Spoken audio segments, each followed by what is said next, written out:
J'ai fait mes études à l'Institut Polytechnique de Grenoble en 1958. Après avoir eu mon diplôme, j'ai découvert qu'un jeune maître de conférence commençait un enseignement de l'automatisme à l'INPG.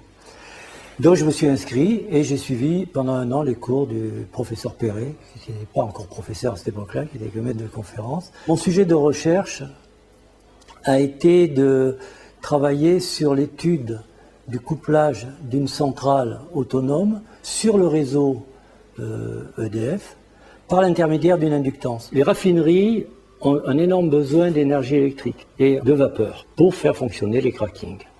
La solution adoptée par Naftachimie, c'était de fabriquer de la vapeur haute pression, de la détendre en traversant des turbo-alternateurs, c'est-à-dire de produire de l'électricité, et ensuite de donner la vapeur en basse pression dans l'utilisation de vapeur.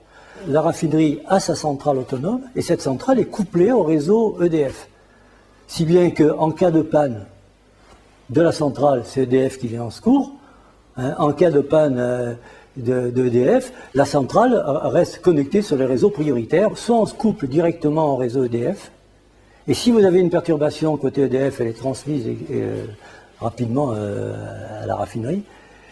Et il y avait une solution qui avait été adoptée par le service des travaux neufs, qui était dirigé par M. Guy Jardin, c'était de mettre une inductance en série.